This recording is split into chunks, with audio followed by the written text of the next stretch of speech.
Students, आज हमारा topic है कश्मीर।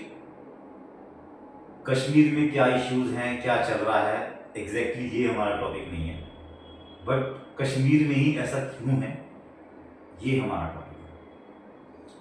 अगर हम देखें तो इंडिया पाकिस्तान के बॉर्डर पे पंजाब भी है, गुजरात भी है, राजस्थान भी है, लेकिन इश्यूज फिर भी कश्मीर में है। और हम इसको सिर्फ आज अपने पॉइंट ऑफ व्यू से नहीं, एक न्यूट्रल पॉइंट ऑफ व्यू से, एक ह्यूमन पॉइंट ऑफ व्यू से एंड इवन पाकिस्तान के पॉइंट ऑफ व्यू से भी देखेंगे कश्मीर के इशू को। तो कश्मीर का इशू स्टार्ट होता है कि 1947 में जब इंडिया को आज़ादी मिली तो India as a single country आज़ाद नहीं हुआ। जब ब्रिटिशर्स यहाँ रूल करते थे तो बहुत सारे छोटे किंग, नवाब, जमींदार थे जो अंग्रेजों के लॉयल थे, वफादार थे, और वो अपने उस रियासत के राजा थे। तो अंग्रेजों ने इंडिया को 565 टुकड़ों में आज़ाद किया और उनको ये फ्रीडम दी कि आप चाहें तो इंडिया ज्वाइन करें, आप चाहें तो पाकिस्तान ज्वाइन करें, और आप चाहें तो अपनी कंट्री बना लें। उस वक्त जब इंडिया पार्टीशन हुआ तो सरदार वल्लभ भाई पटेल वाकई बहुत स्ट्रॉन्ग मैन थे, और जो उन्होंने किया वो हिस्ट्री बनाया। उन्होंने सारे स्टेट्स को इंडिया में मर्ज किया, साम दाम दंड भेद हर तरीका उन्होंने अपनाया, क्योंकि जो लोगों के भले के लिए अच्छा था वो उन्होंने किया। लेकिन 3 ऐसी जगह थी जहाँ इश्यूज थे। एक था जूनागढ़, एक था हैदराबाद, एक था कश्मीर। इन तीनों में इश्यू इसलिए थे, जूनागढ़ के जो नवाब थे, जूनागढ़ गुजरात में पड़ता है, जूनागढ़ के जो नवाब थे वो चाहते थे, फर्स्ट चॉइस तो उनकी ये थी कि उनकी अलग कंट्री हो, बट जब वो पॉसिबल नहीं हो पाया तो उन्होंने चाहा कि भाई मैं पाकिस्तान में जाना चाहता हूँ। लेकिन जूनागढ़ की जो पॉपुलेशन थी वो अधिकतर हिंदू थी, और सेम यही सिचुएशन हैदराबाद की। हैदराबाद के जो निज़ाम थे वो बहुत पावरफुल थे, बल्कि उस वक्त वर्ल्ड के रिचेस्ट पर्सन थे। आप कह सकते हैं कि उस समय के मार्क जुकरबर्ग, जो रिच है वो पावरफुल होगा। तो उन्होंने भी एक प्रेशर ये बनाया हुआ था कि मुझे एक अलग कंट्री चाहिए। वो पॉसिबल नहीं हो पाया सरदार वल्लभ भाई पटेल की वजह से, उनके एफर्ट्स की वजह से। तो उन्होंने बोला मुझे भी पाकिस्तान जाना है। लेकिन हैदराबाद में भी सेम सिचुएशन थी कि किंग मुस्लिम है और पॉपुलेशन हिंदू।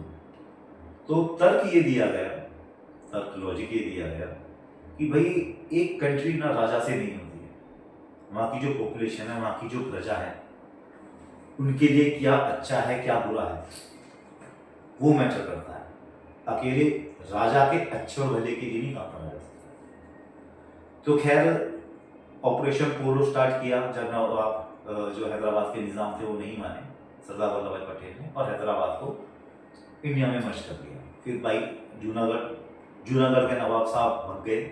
वो एक चीज़ के लिए बहुत फेमस है कि उनके 800 कुत्ते थे, और वो कुत्तों की बीच में स्टोरी सुना रहा हूँ, ऐसी थोड़ी फनी लगेगी आपको।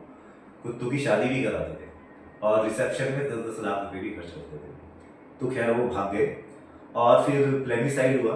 प्लेनिसाइड मैं बताता हूँ, प्लेनिसाइड ये होता है कभी जब भी किसी कंट्री में कोई रेवोल्यूशन होता है कि कुछ लोग चाहते हैं कि हमें एक अलग कंट्री मिले, कुछ चाह रहे हैं कि हम इसी में रहें, तो कई बार वहाँ प्लेनिसाइड यानी वोटिंग कराई जाती है कि मेजोरिटी ज़्यादा लोग क्या चाहते हैं, और उसी को मान लिया जाता है। तो जूनागढ़ में उनके नवाब साहब के जाने के बाद प्लेनिसाइड हुआ, और उसमें वोटिंग इंडिया के पक्ष में ही हुई। अब तीसरा बचा था कश्मीर। कश्मीर के राजा थे राजा हरी सिंह, जो एक हिंदू थे, और उन्होंने एक पैक्ट साइन करवा लिया कि भाई ना तो मैं इंडिया में शामिल होऊंगा और ना ही मैं पाकिस्तान में जाऊंगा, मेरी अलग कंट्री है। ठीक है। उधर पाकिस्तान ने कश्मीर पर अटैक शुरू कर दिया।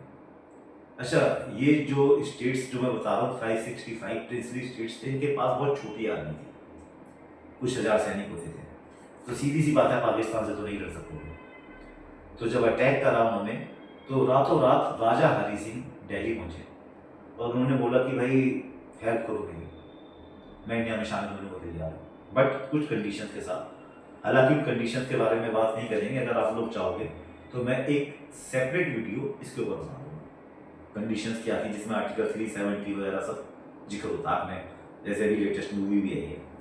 खैर, राजा हरि सिंह ने कहा, कश्मीर में आर्मी भेजी गई और इंडिया पाकिस्तान का वॉर हुआ। फिर यूएनओ के दखल देने से यूनाइटेड नेशन ऑर्गेनाइजेशन वॉर रुका और कश्मीर का जो हिस्सा पाकिस्तान के पास था, जिसको हम पीओके बोलते हैं, पाक ऑक्युपाइड कश्मीर, वो कश्मीर के पाकिस्तान के पास रह गया, बाकी इंडिया के पास। अब पाकिस्तान का जो तर्क है इसमें वो ये है कि भाई आपने जूनागढ़ और हैदराबाद के टाइम पे ये बोला कि पॉपुलेशन हिंदू है तो इंडिया में होंगे ये लोग, ओके, लेकिन कश्मीर में तो पॉपुलेशन मुस्लिम थी, तो आपने हरि सिंह का साथ क्यों दिया? वो पाकिस्तान में ज्वाइन होना चाहिए था। ये उनका लॉजिक है। और हो सकता है मेरी वीडियो देखते वक्त स्टूडेंट्स कुछ के दिमाग में आ रहा हो कि हाँ यार लॉजिक तो है बात में। तो बच्चे इस बात को मैं एक चीज़ से बोलूँ, मैंने कहा ना कि हम पाकिस्तान का पॉइंट ऑफ व्यू भी देखेंगे, ह्यूमन पॉइंट ऑफ व्यू भी देखेंगे।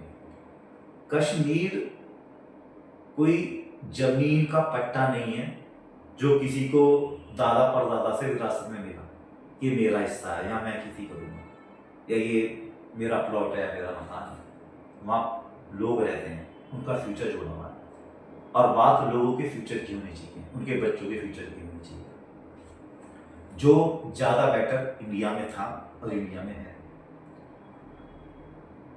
जैसे कि अगर हम थोड़ा सा इमेजिन करके देखते हैं कि जैसे पाकिस्तान चाहता था कि उसके पास कश्मीर चला जाए, चलिए मान लीजिए होता, तो कश्मीर के लोग आज भूखे मर रहे थे, क्योंकि पाकिस्तान खुद भूखा मर रहा है। पाकिस्तान में 8 में से 1 बच्चा स्कूल जाता है। इकोनॉमी बिल्कुल ध्वस्त हो चुकी है हम लोगों की। और हाँ, मेन चीज कश्मीर कश्मीर कश्मीर का जो मेन ऑक्यूपेशन लोगों का क्या है, हालांकि छोटे मोटे बहुत हैं, शॉल बनाते हैं और भी बहुत कुछ है, बट मेन है टूरिज्म। वहाँ लोग घूमने आते हैं। आपको लगता है कि पाकिस्तान में कोई घूमने जाएगा? कोई भी किसी भी कंट्री का इंसान पाकिस्तान घूमने जा रहा है, जहाँ लोग सड़कों पे गन्स लिए घूम रहे हैं? अरे लोग अपनी टीम नहीं भेजते मैच खेलने के लिए, उन पे हमला अटैक हो जाता है। जबकि किसी भी कंट्री की टीम जब मैच खेलने जाती है तो उसके पास बहुत बड़ी सिक्योरिटी होती है, बट उन तक पे अटैक हो जाता है। तो वहाँ घूमने कौन जाता? और जब घूमने नहीं जाएंगे, रोजगार नहीं, तो आज भूखे मर रहे होते हैं। तो हर तरीके से कश्मीर का इंडिया में होना ही ठीक रहा कश्मीर के लिए। तो इस वीडियो को बनाने का मेन कॉन्सेप्ट यही था कि आप लोग न्यूज़ में देखते हैं सब चल रहा है, तो आपको ये पता हो कि कश्मीर में एग्जैक्ट रीज़न क्या है। तो ये है बेसिक। बाकी नेक्स्ट, अभी तो हमने इसी टॉपिक्स पे चल रहे हैं, अब आगे मैं साइंस रिलेटेड भी वीडियो बनाऊंगा और होंगी कंसेप्चुअल बेस्ड। बेटा एक चीज़ जो बोलना चाहूँगा मैं वीडियो के एंड में आप लोगों को, एक्चुअली मैं जो भी आपकी वीडियोस बना रहा हूँ, मैं आपके सिर्फ कॉन्सेप्ट क्लियर कर रहा हूँ। आप आगे कुछ भी पढ़ाई करें, एनीथिंग, किसी भी तैयारी कर रहे हैं, दिल्ली भी जाते हैं, कोटा जाते हैं, बच्चे बहुत दूर दूर जाते हैं पढ़ने, लेकिन जिन बच्चों के कॉन्सेप्ट क्लियर हैं वो सेल्फ स्टडी से एग्जाम क्लियर कर सकते हैं। और मेरी जो कोशिश है वो ये है कि आपके कॉन्सेप्ट क्लियर हो, हर चीज़ में बेसिक पता हो आपको। इससे अगले टॉपिक पे मैं साइंस रिलेटेड भी बनाऊंगा, और बाकी जो आपको लगे आप कॉल करें। बच्चों के कॉल्स आ रहे हैं, कह रहे हैं सर इस पर आप बना के भेज दीजिए, छुट्टियाँ एंजॉय कर रहे हैं, पूरे टाइम रील्स देखते हैं, उससे बेटर है थोड़ा 5 मिनट इसी भी दे दें। तो ठीक है स्टूडेंट्स, अगली वीडियो बनाते हैं फिर किसी टॉपिक पे। बाय।